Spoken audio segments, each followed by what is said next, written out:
नमस्कार साथियों, मेरा नाम आयुष है। आप देख रहे हैं स्टडी विथ आयुष।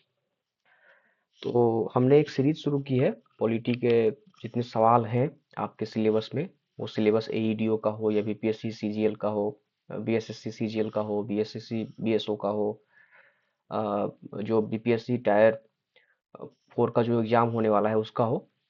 तो जितने भी क्वेश्चंस आने वाले हैं संभावित, उस पे हम लोग डिस्कस करते हैं। जो पीवाईक्यू है उस पे भी हम लोग डिस्कस करते हैं और इसको श्रेणीबद्ध करके जो है हर एक टॉपिक पे हम लोग उस पे चर्चा करते हैं। तो चूंकि मेरा जो चैनल है वो नया है, तो आप लोग उसको सपोर्ट कर सकते हैं। अगर आपको लगे कि मैं आपके लिए कुछ बेहतर करके लेके आ रहा हूँ, तो आप उसको लाइक कर सकते हैं, सब्सक्राइब कर सकते हैं। क्योंकि साथियों शुरू में थोड़ी इसकी ज़रूरत इसलिए भी होती है कि आप अगर एक मोटिवेशन होता है कि आप अगर मुझे सपोर्ट कर रहे हैं, तो अ, फिर इसी तरीके के बेहतरीन कंटेंट जो है आपके सामने मैं लाने की कोशिश करूंगा। तो जैसा कि आप सबको पता है कि संभावित जो परीक्षाएं हैं एईडीओ का और बीपीएससी टायर 4 का टीचर का और बीएसओ का, तो उसमें मुख्य रूप से जितने भी पॉलिटिक्स के क्वेश्चंस होंगे उस पे हम लोग चर्चा करेंगे, हर एक टॉपिक से चर्चा करेंगे। आपकी जो तैयारी है कमोबेश अभी तक पूरी हो चुकी होगी, तो उसका एक रिवीजन के जो है वो एमसीक्यू के माध्यम से हम करेंगे। तो अभी तक जो है ये इस सीरीज का 5वां वीडियो है। तो शुरू करते हैं। जैसा कि आप देख सकते हैं कि अ, कल भी जो है हमने एक वीडियो अपलोड किया था और वो वीडियो जो है आपको इसी चैनल पे मिल जाएगा। तो आप मुझे बताएंगे कि जितने भी सवाल आपको अभी हम करवाएंगे, लगभग 40 के आसपास, तो आप वो सवाल को कितना आप सही बना पा रहे हैं, कितना आप उसमें सफल हो पा रहे हैं, कितनी परसेंट आपकी सफलता रेट है, तो आप मुझे कमेंट में ज़रूर बताएं, जिससे कि आपकी तैयारी का मूल्यांकन अपने आप खुद कर सकें और ये भी पता कर सकें कि कितना बेहतर आप किस प्रगति के साथ आगे बढ़ रहे हैं।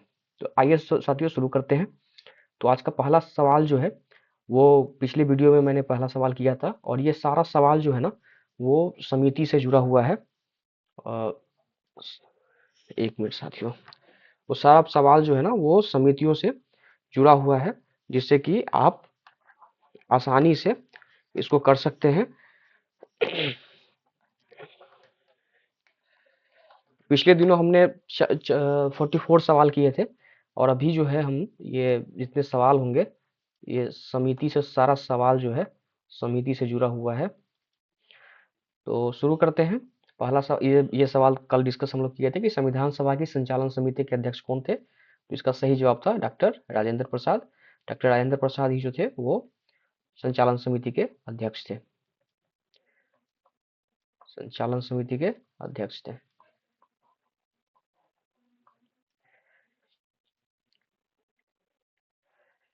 और यहाँ पे ये भी है कि इन्होंने संविधान सभा में कार्रवाई संचालित किया था, कार्रवाई जो जो भी चल रहा था उसका संचालित किया था, तो आप इसको याद कर लेंगे। संघीय संविधान समिति के अध्यक्ष कौन थे, ये बहुत महत्वपूर्ण सवाल है साथियों। और इसको अगर आप देखेंगे, गूगल भी करेंगे या अभी जो एआई आ गई है उस पर भी देखेंगे, तो अलग अलग आपको आंसर मिलेगा कि संघीय संविधान समिति के अध्यक्ष कौन थे। साथियों ये जो पूरा भाग, ये जो पूरा आज का जो पूरा वीडियो है ना बहुत महत्वपूर्ण है और इससे हर एक एग्जाम में आप देख लेंगे, पीवाईक्यू किसी एग्जाम का उठा के हर एक एग्जाम में पॉलिटी से 2-3 सवाल अगर पूछता है, मतलब जितने सवाल पूछते हैं उसमें 2-3 सवाल इससे होता ही होता है। तो अगर आप इस 40 सवाल को पूरा कर लेंगे, संभवतः 40 सवाल होंगे, तो पॉलिटी के 2 से 3 सवाल जो है आपके किसी भी एग्जाम के कवर हो जाएंगे। और इसमें कुछ मुश्किल नहीं है, बस आप इस पूरे वीडियो को गंभीरता से देखिए। जो आपको आता है उसको आप टिक लगाइए मन में ही, कमेंट में भी कर सकते हैं, और जो नहीं आता है उसको एक दो से तीन बार आप उसको एक स्मरण कर लीजिए, याद कर लीजिए, जिससे कि आपके दिमाग में सेव हो जाए। तो जैसा कि सवाल कह रहा है कि संघीय संविधान समिति के अध्यक्ष कौन थे, तो इसका जो सही जवाब है, ऑप्शन देख लेते हैं। Sardar Patel, doctor Rajendra Prasad, Jawaharlal Nehru, doctor Ambedkar. तो इसका सही जवाब होगा जवाहरलाल नेहरू। जवाहरलाल नेहरू जो थे वो संघीय संविधान समिति के अध्यक्ष थे। संघ शक्ति समिति के अध्यक्ष कौन थे, अब ये भी बहुत कंफ्यूजिंग है दो साथियों कि संघीय संविधान समिति के अध्यक्ष कौन थे और संघ शक्ति समिति की अध्यक्षता किसने की थी। इसका भी ऑप्शन देख लें, जवाहरलाल नेहरू, डॉक्टर राजेंद्र प्रसाद, सरदार वल्लभ भाई पटेल, बी एन राव। आप इसका जवाब दीजिए मुझे, कि संघ शक्ति समिति के अध्यक्ष कौन थे? संविधान में संघ शक्ति की समिति के अध्यक्ष कौन थे? इसका सही जवाब जो होगा वो होगा जवाहरलाल नेहरू। आप अगर इसको एआई एआई आर्टिफिशियल इंटेलिजेंट की किसी भी वेबसाइट पे अगर आप जाएंगे, चैट जीपीटी, जेमिनी, तो इसका सही आपका जवाब इसको जवाब देगा, इसका जवाब देगा सरदार वल्लभ भाई पटेल। लेकिन सही में अगर देखेंगे किसी वैलिड सोर्स से, तो इसका सही जवाब होगा जवाहरलाल नेहरू।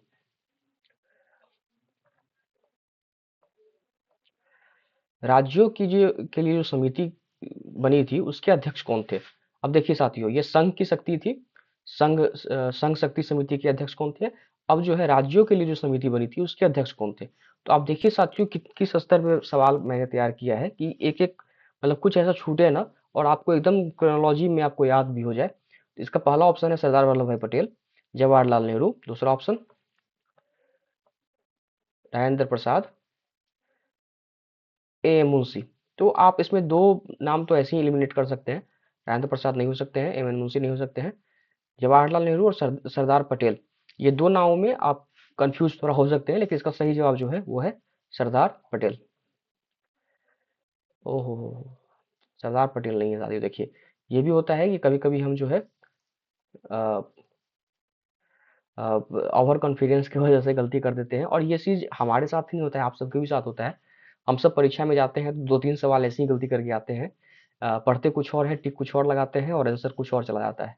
तो फिर हम जो है उसको फिर से मूल्यांकन करते हैं, और बहुत गंभीरता से इसको नोट करने की जरूरत है साथियों, कि हम ये जो हमारा बिहेवियर पैटर्न है, इसको थोड़ी-सी और कैसे बेहतर करें। तो इसके लिए ज़रूरी क्या है कि हम सवालों को अच्छे से समझे, पढ़े, उसके बाद टिक लगाएँ। जैसे देखिए राज्यों के लिए समिति का अध्यक्ष जो है कौन है? सवाल ये पूछ रहा है। तो अब हमने सरदार पटेल लगा दिया, लेकिन इसका सही जवाब क्या है? जवाहरलाल नेहरू।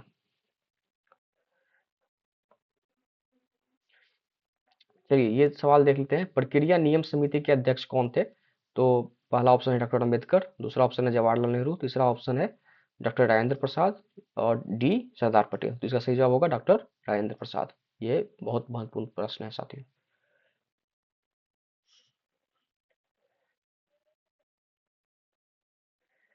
इसका अगर व्याख्या भी देखें हम,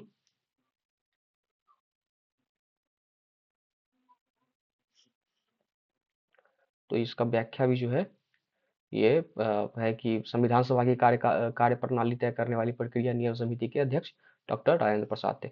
संचालन समिति के अध्यक्ष कौन थे? संचालन समिति क्या होता है साथियों, कि जो चीज संविधान में संचालित की जाती है, संविधान सभा में संचालित की जाती है, या फिर संचालन से आप कमोबेश ये मोटा मोटी समझ में आ गया होगा कि संचालन किसी भी चीज की संचालन यानी उसका कैसे संचालन किया जाए, उसको व्यवस्थित कैसे उसको प्रक्रियाधीन लाया जाए। तो उस तरीके की समिति के अध्यक्ष कौन थे? तो इसका पहला ऑप्शन जो है वो है जवाहरलाल नेहरू, दूसरा ऑप्शन है अंबेडकर, तीसरा ऑप्शन है सरदार पटेल और चौथा ऑप्शन है डॉक्टर राजेंद्र प्रसाद। तो इसका सही जवाब जो होगा मुझे लगता है डॉक्टर राजेंद्र प्रसाद होंगे। देखिए यहाँ पे भी लिखा हुआ है कि संचालन समिति जो है संचालन समिति संविधान सभा की बैठकों और कार्यवाही की संचालन के लिए बनाई गई थी। राष्ट्रीय ध्वज समिति संबंधी समिति के अध्यक्ष कौन थे? साथियों ये सवाल बहुत बार आ चुका है, और बहुत बार इस ये सवाल जो है कंफ्यूजिंग पैदा किया है लोगों के अंदर भी, और परीक्षा हॉल में भी कई कई परीक्षा में इसका जवाब अलग अलग आता है। तो आप इसको देखेंगे कि राष्ट्र ध्वज संबंधी समिति के अध्यक्ष कौन थे? जवाहरलाल नेहरू, सरदार पटेल, डॉक्टर राजेंद्र प्रसाद या कृपलानी जी। तो आप इसका सही जवाब देखेंगे डॉक्टर राजेंद्र प्रसाद, और कई एग्जाम में कृपलानी जी का भी नाम रहता है कि इसका सही जवाब कृपलानी जी भी होंगे, लेकिन आप किसी प्रमाणित पुस्तक में देखेंगे तो इसका सही जवाब होगा डॉक्टर राजेंद्र प्रसाद। देसी रियासत समझौता समिति के अध्यक्ष कौन थे? तो देसी रियासत समझौता समिति बहुत महत्वपूर्ण है साथियों। देसी रियासत समझौता समिति, पहला ऑप्शन है जवाहरलाल नेहरू, दूसरा ऑप्शन है डॉक्टर राजेंद्र प्रसाद, तीसरा ऑप्शन है सरदार पटेल, बीपी मेनन। तो आप मुझे इसका जवाब देंगे कि देसी रियासत समिति के अध्यक्ष कौन थे? तो आप इसको कॉमन सेंस से भी आप इसको पूरा बता सकते हैं, लेकिन इसमें कंफ्यूजिंग क्या है साथियों, कि हम देसी रियासत समिति से सीधा जोड़ देते हैं सरदार पटेल को, लेकिन क्योंकि सरदार पटेल ने ही लगभग 565 रियासतों को भारत में एक यूनाइटेड भारत बनाया था। लेकिन इसका सही जवाब जो है वो है डॉक्टर राजेंद्र प्रसाद। इसीलिए साथियों ये सवाल जो है बहुत कंफ्यूजिंग है, कि लोगों को बहुत कंफ्यूज करती है। देशी रियासत समझौता समिति के अध्यक्ष जो है डॉक्टर राजेंद्र प्रसाद है। और ये सवाल को 3 से 4 बार अगर आप स्मरण कर लेंगे तो ये याद हो जाएगा। प्रांतीय संविधान समिति के अध्यक्ष कौन थे? अब देखिए, हम उस संघीय संविधान समिति देख रहे थे, अब प्रांतीय संविधान समिति के अध्यक्ष के बारे में बात हो रही है। पहला ऑप्शन है डॉक्टर अंबेडकर, दूसरा ऑप्शन है जवाहरलाल नेहरू, तीसरा ऑप्शन है सरदार सरदार वल्लभ भाई पटेल, चौथा ऑप्शन है के एन मुंशी। इसका सही जवाब क्या होगा? इसका सही जवाब होगा सरदार वल्लभ भाई पटेल। मौलिक अधिकार एवं अल्पसंख्यक समिति के अध्यक्ष कौन थे? तो मौलिक अधिकार, देखो साथियों ये सवाल बहुत बार पूछा गया है कि मौलिक अधिकार एवं अल्पसंख्यक जो समिति है उसके अध्यक्ष कौन थे। तो इसका ऑप्शन देख लेते हैं। जवाहरलाल नेहरू, डॉक्टर राजेंद्र प्रसाद, सरदार पटेल, कृपलानी जी। तो इसका सही जवाब क्या होगा? इसका सही जवाब होगा सरदार वल्लभ भाई पटेल। जनजाति समिति के अध्यक्ष कौन थे? जनजाति समिति के अध्यक्ष कौन थे? ऑप्शन ए है डॉक्टर अंबेडकर, ऑप्शन बी है जवाहरलाल नेहरू, ऑप्शन सी है सरदार पटेल, ऑप्शन डी है मौलाना आजाद। इसका सही जवाब होगा सरदार वल्लभ भाई पटेल। जनजाति समिति के अध्यक्ष सरदार वल्लभ भाई पटेल थे। अब इसका व्याख्या में देते हैं। जनजाति क्षेत्रों से संबंधित समिति की अध्यक्षता सरदार वल्लभ भाई पटेल ने की थी। मौलिक अधिकार उप समिति के अध्यक्ष कौन थे? तो ये सवाल जो है बहुत बार पूछा गया है और इसीलिए इसको मैंने ऐड किया है अपने इस PYQ में, इसमें MCQ में। मौलिक अधिकार उप समिति के अध्यक्ष कौन थे? तो पहला ऑप्शन है Sardar Patel, JP Kripalani, MK Mukherjee, KM Munshi. तो इस सवाल का सही जवाब जो होगा ये होगा JP कृपलानी। मौलिक अधिकार की उप समिति के अध्यक्ष JP कृपलानी थे।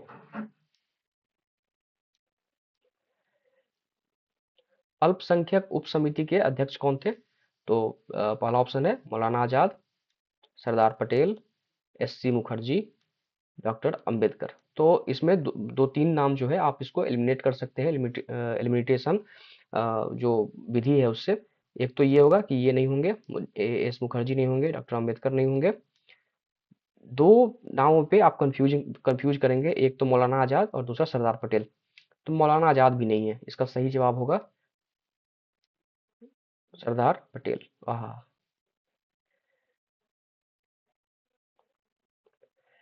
तो इसका सही जवाब जो होगा साथियों,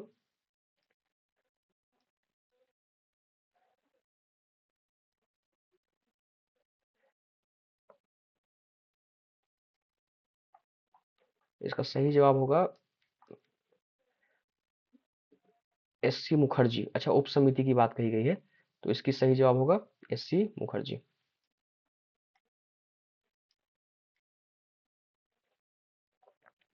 झंडा समिति के अध्यक्ष कौन थे? तो पहला ऑप्शन है Jawaharlal Nehru, doctor Rajendra Prasad, option C Sardar Patel. देखिए इसमें ऑप्शन आंसर पहले दिखा गया, कृपलानी जी। तो इसका सही जवाब होगा, याद कर लीजिए, झंडा समिति के अध्यक्ष जो थे वो डॉक्टर राजेंद्र प्रसाद थे। देशी रियासतों के प्रमुख एकीकरणकर्ता कौन थे? तो ये सवाल बहुत बार पूछा गया और बहुत सिंपल सवाल है। पहला ऑप्शन है जवाहरलाल नेहरू, दूसरा ऑप्शन है डॉक्टर अंबेडकर, तीसरा ऑप्शन है सरदार वल्लभ भाई पटेल, चौथा ऑप्शन है BP मेनन। तो इसका सही जवाब होगा सरदार वल्लभ भाई पटेल। देशी रियासतों के एकीकरण प्रमुख सचिव कौन? अब सचिव पूछ रहा है तो हमने कई फिल्मों में भी देखा है, आप सबने देखा है। इसके ऑप्शन के रूप में अगर हम देखें तो BN Rao, KN Munshi, BP Menon, SC Mukherjee. हमने कई फिल्म में भी देखा है, आपने सब इसको एक सरदार करके मूवी भी है, यूट्यूब पे आप जाके देख सकते हैं।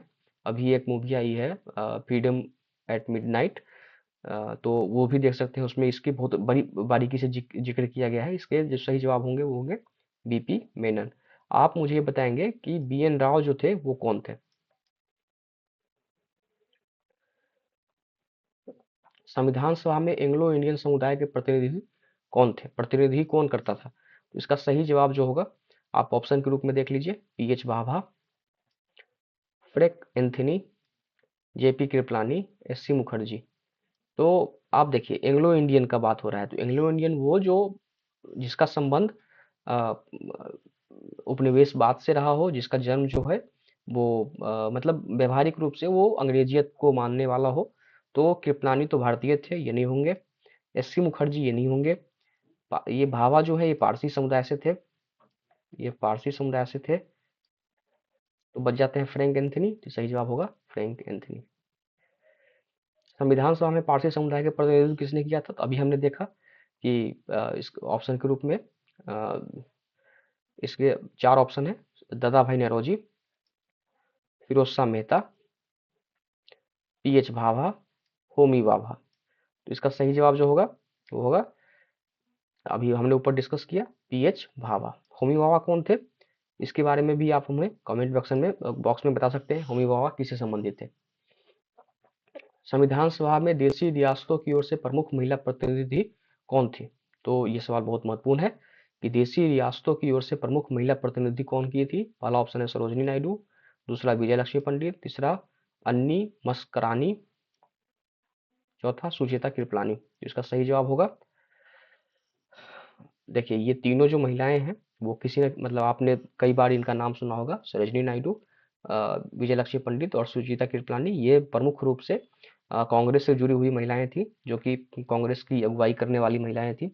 अ, तो इसमें जो एक नाम अलग है वो है अन्नी मस्करानी। देखिए भारतीय संविधान में किस चिन्ह को मुहर के रूप में इस्तेमाल किया गया था? ये सवाल बहुत महत्वपूर्ण है साथियों, ये सवाल आ सकता है, तो आप इसको बड़े गंभीरता से देखिए। बहुत कंफ्यूजिंग सवाल भी है। पहला ऑप्शन है सिंह, दूसरा ऑप्शन है अशोक स्तंभ, तीसरा ऑप्शन है हाथी, चौथा ऑप्शन है चक्र। मैं आपका इंतजार करता हूँ इस सवाल का जवाब का, आप मुझे कमेंट में दीजिए जवाब इसका। पहला ऑप्शन है सिंह, दूसरा अशोक स्तंभ, तीसरा हाथी, चौथा चक्र। क्योंकि ये सवाल में जो चारों ऑप्शन है ना वो कहीं ना कहीं रिलेटेड है वो सारी प्रक्रियाओं से, संविधानिक जो प्रक्रिया थी उससे। इसका सही जवाब होगा, बताइए क्या होगा सही जवाब? सही जवाब होगा ऑप्शन सी। संविधान सभा के सचिव के रूप में कौन थे? तो पहला ऑप्शन है BP Menon, B N Rao, T S Iyengar, K M Munshi. तो अभी हमने ऊपर जिक्र किया था, बीपी मेनन जो थे वो जो राज्यों के बीच जो समझौता हो रहा था उसके सचिव थे। वी एन राव जो थे वो संविधान सभा के सचिव थे। और ये बी एन राव जो थे वो प्रारूप समिति में थे। टी एस अयंगर जो थे वो संविधान सभा के सचिव थे। संविधान सभा की कार्रवाई मुख्य रूप से किस भाषा में हो रही थी? तो ये बेस क्योंकि चूंकि उस समय में जितने लोग थे वो सब अंग्रेजियत से लड़ रहे थे, अंग्रेज से लड़ रहे थे, अंग्रेजी से लड़ रहे थे, तो उसकी भी एक भाषा थी जो थी अंग्रेजी। और चूंकि सब इंग्लैंड से पढ़ के आए हुए थे तो बहुत आसानी से सहज रूप से उन्होंने अंग्रेजी को स्वीकार करके कार्रवाई की प्रमुख भूमिका बनाई, भाषा बनाई थी। संविधान की जो हस्तलेखन में लिखने का कार्य किसने किया था? इसको कैलीग्राफी कहते हैं। तो प्रेम बिहारी नारायण राय, जो संविधान को जो इसको अगर आसान भाषा में समझे, इस संविधान को जो संविधान का जो हस्तलेखन हुआ था उसको किसने किया था? तो पहला ऑप्शन है प्रेम बिहारी नारायण राव, दूसरा ऑप्शन है नंदलाल बोस, तीसरा ऑप्शन है बसंत कुमार वैद, और चौथा ऑप्शन है राम मनोहर लोहिया भारतीय। है ना? तो इसका जो सही जवाब होगा वो होगा ऑप्शन ए, प्रेम बिहारी नारायण राय।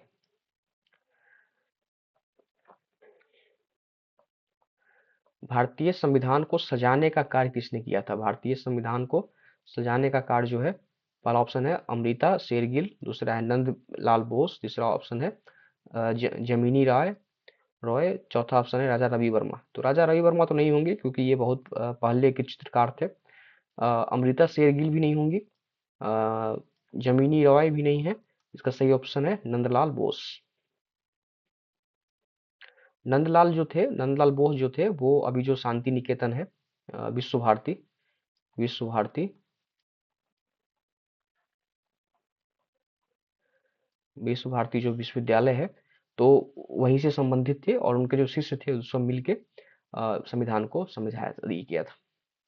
भारतीय संविधान का हिंदी अनुवाद किसने किया लिखा था? क्योंकि वो सब तो अंग्रेजी में था, सब कुछ कार्रवाई हमने ऊपर के सवाल में देखा कि जो सब कार्रवाई हो रहा था वो अंग्रेजी में हो रहा था, लेकिन उसका हिंदी अनुवाद किसने लिखा था? तो पहला ऑप्शन है प्रेम बिहारी राय, बसंत कुमार बैद, के एन मुंशी, डॉक्टर अंबेडकर। तो डॉक्टर अंबेडकर एलिमिनेट अगर करें तो डॉक्टर अंबेडकर नहीं होंगे, के एन मुंशी भी नहीं होंगे, बसंत कुमार बैद और प्रेम बिहारी राय, दो में से आपको अ, किसी को चुनना है, तो इसका सही जवाब होंगे बसंत कुमार बैद।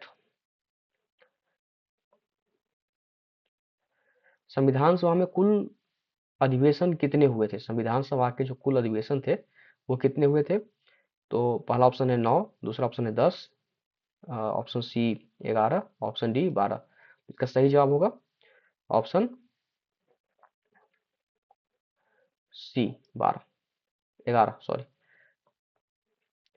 संविधान के प्रारूप में कुल कितने दिनों तक चर्चा हुई थी? तो पहला ऑप्शन है 100 दिन, दूसरा ऑप्शन है 114 दिन, तीसरा ऑप्शन है 165 दिन और चौथा ऑप्शन है 200 दिन। इसका सही जवाब होगा 165 दिन। सॉरी सॉरी सॉरी सॉरी, आज साथियों बहुत गलत हो रहा है, पता नहीं क्यों। सही जवाब होगा ऑप्शन बी। इसका सही जवाब होगा ऑप्शन बी 114।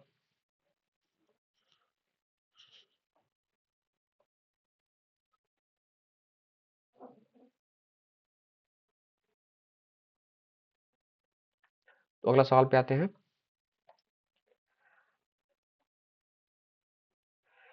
संविधान सभा में कुल बैठकों की संख्या कितनी थी? तो इसका सही जवाब होगा 165, जो हमने अगले लगा दिया था। संविधान सभा की प्रस्तावना किसने प्रस्तुत की थी? तो ये सवाल बहुत महत्वपूर्ण है, कई बार आ चुका है। डॉक्टर अंबेडकर, राजेंद्र प्रसाद, जवाहरलाल नेहरू, के एन मुंशी। इसका जवाब क्या होगा? डॉक्टर जवाहरलाल नेहरू, पंडित जवाहरलाल नेहरू।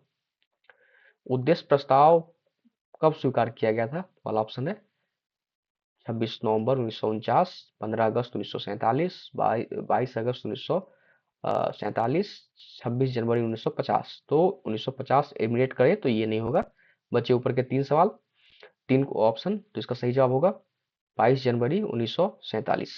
इस दिन तो संविधान दिवस मनाया जाता है, इस दिन अंगीकार किया गया था, इसको संविधान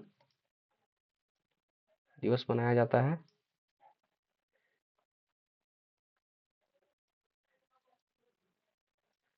इस दिन भारत आजाद हुआ था और ये 22 जनवरी जो है इस दिन उस को प्रस्ताव किया गया था, स्वीकार किया गया था प्रस्ताव। प्रस्तावना में कितनी प्रकार की स्वतंत्रता दी गई है? बहुत महत्वपूर्ण सवाल है, और कौन कौन सी, है ना? तो पहला ऑप्शन है 3, दूसरा ऑप्शन है 4, तीसरा ऑप्शन है 5, छठा ऑप्शन है 6। तो ये सवाल जो है कई बार बीपीएससी के जो एग्जाम हो रहे हैं उसमें पूछा गया है। तो इसका सही जवाब होगा ऑप्शन सी 5। इसमें देखिए विचार, अभिव्यक्ति, विश्वास, धर्म और उपासना की स्वतंत्रता दी गई है। प्रस्तावना में कितनी प्रकार की समानता की बात की गई है? समानता की बात कितनी प्रकार की गई है? Option A 1, option B 2, option C 3, option D 4। तो इसका सही जवाब क्या होगा? Option C, option B sorry, अवसर की समानता और प्रतिष्ठा की समानता, दो प्रकार की समानता दी गई है। कितने प्रकार की न्याय की बात की गई है? तो न्याय की जो बात की गई है वो है ऑप्शन एक में, ए में है 1, ऑप्शन बी में है 2, ऑप्शन सी में है 3, ऑप्शन डी में है 4। तो इसमें 3 होगा। सामाजिक न्याय, आर्थिक न्याय और राजनीतिक न्याय। भारतीय संविधान को कब अंगीकृत किया गया था? तो अभी हमने देखा 26 नवंबर 1949 को। हम लोग जब स्कूल में, सरकारी स्कूल में थे, तो हम लोग को प्रस्तावना पढ़ाया जाता था कि हम भारत के लोग भारत को एक संपूर्ण प्रभु संपन्न समाजवादी पंथ निरपेक्ष राष्ट्र बनाने के लिए, इस तरीके से था। तो उसमें जो अंतिम में था कि 26 नवंबर 1949 को एतद द्वारा इस संविधान सभा को इस तरीके से था कि अंगीकृत, अधिनियमित और आत्मित करते हैं, इस तरीके से कुछ था। मैं थोड़ा सा भूल रहा हूँ, माफ करें, लेकिन इस तरीके से था जब हम सरकारी स्कूल में इस तरीके का पढ़ाते। शायद अभी पता नहीं अभी पढ़ाते हैं कि नहीं, लेकिन हमारे समय में पढ़ाते थे। देखिए इसमें है लिखा हुआ है ना कि अंगीकृत, ये जो वर्ड था ना, पहले समझ में नहीं आता था कि अंगीकृत क्या होता है, अधिनियमित क्या होता है और आत्माप्रित आत्मार्पित आत्मार्पित आत्मार्पित किया गया, है ना। ये सवाल बहुत बार पूछा गया है साथियों, और ये सवाल थोड़ा पीसीएस लेवल का भी सवाल है, लेकिन आप इसको बताएं मुझे कि किस मामले में सर्वोच्च न्यायालय ने कहा कि संविधान प्रस्तावना संविधान का भाग नहीं है। Keshavananda Bharati case, Golaknath case, Berubari case और मिनर्वा मिल्क केस। तो केशवानाथ भारी केस जो आप थोड़ा सा ही पढ़ेंगे तो ये नहीं होगा, क्योंकि ये तो बोला था कि जो सर्वोच्च ये जो है प्रस्तावना है वो संविधान का भाग है। गोलकनाथ केस और वेरूबारी केस, तो पहले इसमें जो है वेरूबारी केस आती है, तो इसका सही जवाब जो होगा ऑप्शन सी होगा, वेरूबारी केस। मैं थोड़ा सा दो दो एक दो गलती जो हो गई है, तो मैं थोड़ा डर डर रहा हूँ, जो मुझे कंफर्म है फिर भी उसमें एक बार चेक कर लेता हूँ, लेकिन वेरूबारी केस ही होगा। ये जो पहला केस था 1960 में, इसमें प्रस्तावना को संविधान का भाग नहीं माना गया था। किस ऐतिहासिक मामले में प्रस्तावना को संविधान का भाग माना गया था, अभी हम लोगों ने चर्चा किया। इसका आंसर होगा ऑप्शन बी, केशवानंद भारती बनाम केरल। और इसमें बहुत महत्वपूर्ण है कि इसमें जो है 13 जज जो हैं उन्होंने भाग लिया था इस फैसला को देने के लिए, और ये फैसला हुई थी ये जो फैसला हुई थी 1973 में।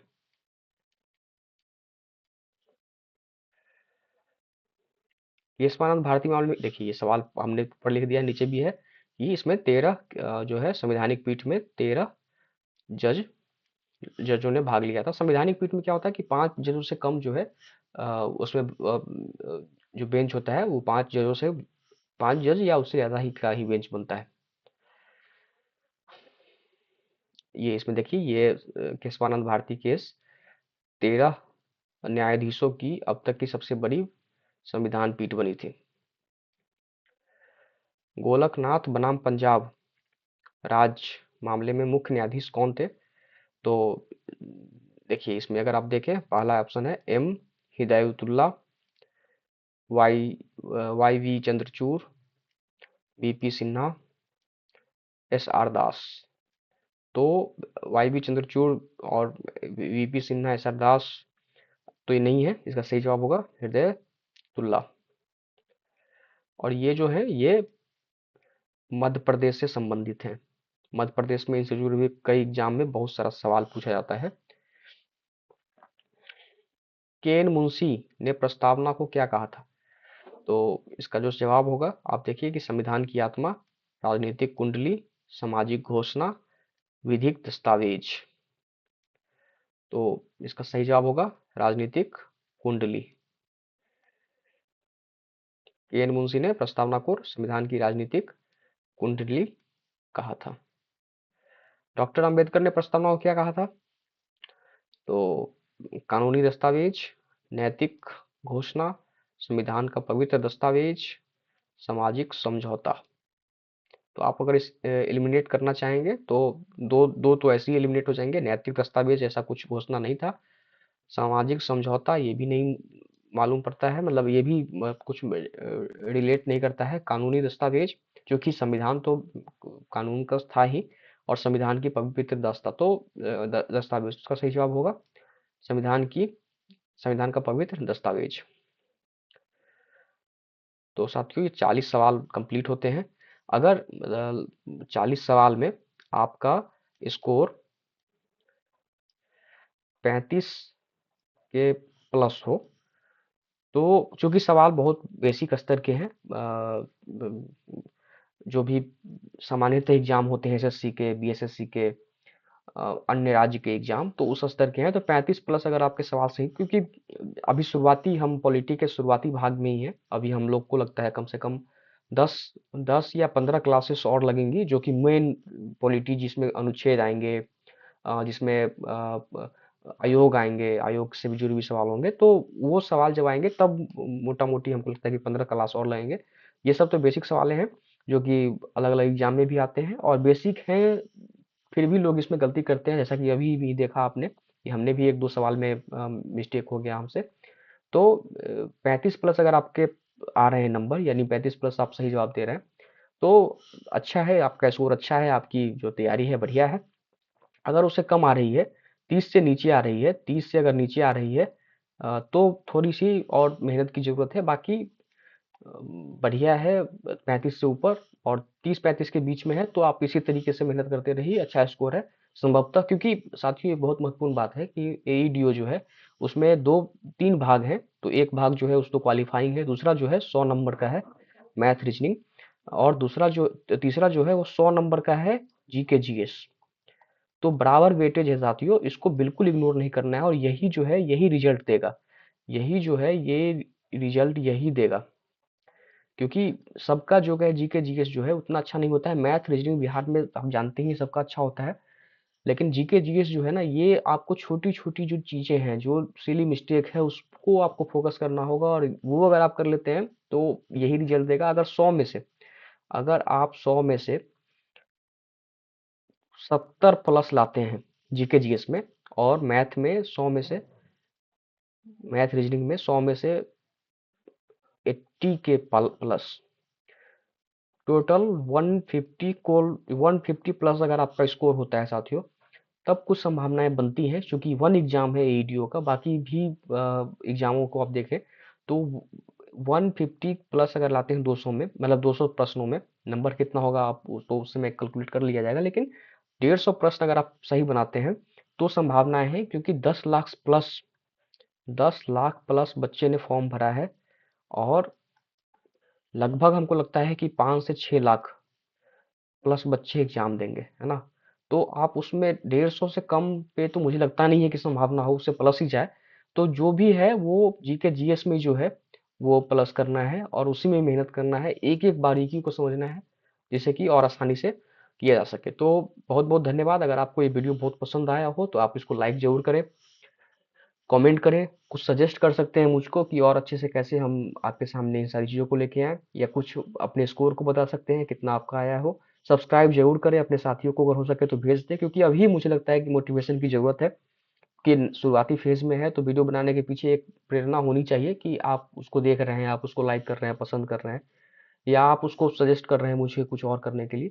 तो आप इसको बिल्कुल करें। अगर नहीं करते हैं तो मुझे लगता है कि थोड़ा-सा मैं वो प्रेरणा नहीं मिलती है, तो आप इसको ज़रूर करें। बहुत-बहुत धन्यवाद, शुक्रिया। ऐसे ही वीडियो बनता रहेगा। आप आएँ और देखते रहें। आपकी जो छोटी-मोटी जो तैयारियाँ हैं, मतलब जो मेरी छोटी-मोटी समझ है, जो भी हम आपके सामने रख रहे हैं, उसको और बेहतर करके करते हुए, क्योंकि मैं भी सीख रहा हूँ। मेरी पहली यूट्यूब चैनल है, अभी 5-6 वीडियो ही गए हैं, तो मैं भी सीख रहा हूँ। और आप यकीन माने कि आपकी तैयारी जो है एग्जाम से पहले तक मेरे प्रश्नों के माध्यम से, और ये कंटेंट आपको कहीं नहीं मिलेगा, पेड बैच में भी नहीं मिलेगा जो आपको मैं दे रहा हूँ। वीडियो के माध्यम से, मेरे एमसीक्यू के माध्यम से, पीवाईक्यू के माध्यम से आपका सारा सिलेबस मैं कवर करूंगा, और आप बहुत अच्छे से बस उन सारे सवालों को तैयार करके आप एग्जाम में जाएंगे, आप अच्छा करके आएंगे। तो आप मेरे टेलीग्राम चैनल पे भी जुड़ सकते हैं, लिंक नीचे दिया गया है। अभी के लिए बहुत बहुत धन्यवाद, फिर मिलते हैं कल। Thank you so much.